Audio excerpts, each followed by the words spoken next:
Quem foi Eli na Bíblia? Eli era o sumo sacerdote da época. Além de sumo sacerdote, ele também era juiz de Israel. A história de Eli ficou marcada principalmente pela rebeldia dos seus filhos. Ele era pai de Hofni e Finéias, dois homens incrédulos que não tinham nenhum temor de Deus. Como Eli já tinha a idade avançada, seus filhos passaram a ter muita responsabilidade no tabernáculo. Porém, eles não tinham nenhum respeito a Deus, nem ao tabernáculo e muito menos ao seu pai. Eles transgrediam o regulamento acerca das ofertas e sacrifícios que o povo levava ao Senhor. A lei era para que o povo levasse os animais para o sacrifício e lá eles deveriam queimar em cima do altar. E a carne que sobrava servia de alimento para o sacerdote, para o sumo sacerdote na época. Porém, eles retiravam da carne o melhor parte antes de queimarem sacrifício a Deus. Além disso, eles também dormiam com as mulheres que se ocupavam com o serviço do tabernáculo. Eles não respeitavam nem um pouco, nem mesmo o tabernáculo de Deus. A prática imoral e pecaminosa dos filhos de Eli era conhecida por todo Israel. E a família de sacerdotes que deveriam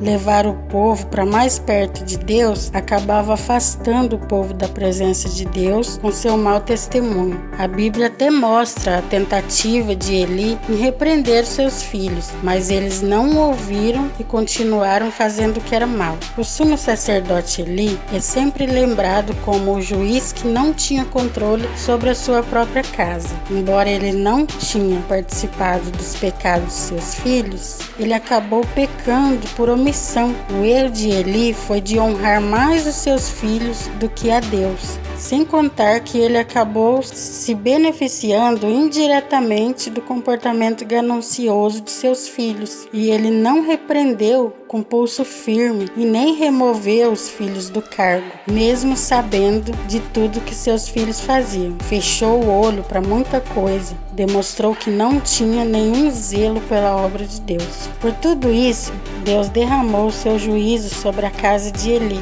Um homem de Deus foi até Eli e denunciou a forma que Eli e seus filhos descuidavam das coisas de Deus e desprezavam o grande presente que foi dado a eles, que era o de cuidar das coisas de Deus. Ele também avisou que sua linhagem não seria mais de sacerdotes, mas sim da linhagem de Eleazar, o outro filho de Arão. Deus também avisou que seus dois filhos morreriam no mesmo dia e que ele seria o último homem idoso da sua casa e todos os outros deveriam morrer no auge da idade. Eli também certa vez viu Ana com maus olhos quando ela estava se humilhando a Deus pedindo um filho. Ele chamou ela de mulher embriagada. Depois que ela se explicou, ele a abençoou. Porém, ele não teve de princípio espiritualidade para entender o que Ana estava fazendo. Mais tarde, quando ela teve um filho, ela entregou para Eli cuidar. Ele foi o pai adotivo de Samuel e quando Deus falou com Samuel, ele orientou como Samuel deveria proceder. A morte de Eli foi uma verdadeira tragédia. Os israelitas estavam em guerra contra os filisteus e os filhos de Eli levaram a arca do Senhor para a guerra, como se fosse um talismã. Mas o exército israelita foi derrotado. Os dois filhos de Eli que seguravam a arca da aliança foram mortos e a arca foi roubada pelo exército inimigo. Eli estava sentado em uma cadeira ao pé do caminho com o coração angustiado por conta da arca do Senhor que estava em uma batalha, provavelmente porque sabia que a arca estar na mão dos seus filhos poderia acontecer alguma coisa. Nesta ocasião, ele já estava cego pela idade. Então veio um mensageiro da tribo de Benjamim e lhe deu a má notícia.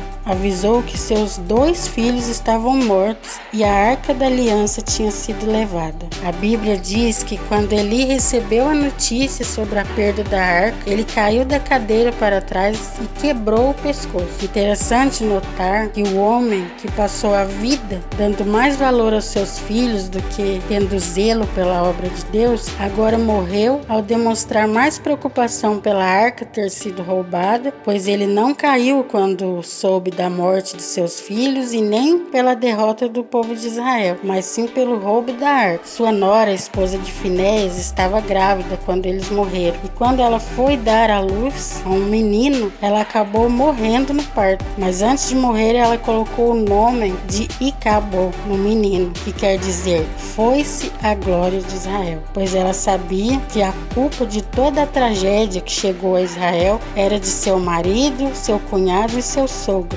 Ele morreu com 98 anos e julgou Israel por 40 anos. A conduta de Eli nos mostra principalmente o perigo de não zelar pela obra de Deus, de ser omisso ao pecado e não zelar pela nossa própria salvação e sempre priorizar a Deus. E esta foi a história do juiz Eli. Agora se inscreva no canal para acompanhar todas as novidades das novelas bíblicas aqui juntinho comigo. E se gostou, não esqueça de deixar o seu like. Até o próximo vídeo e Deus os abençoe.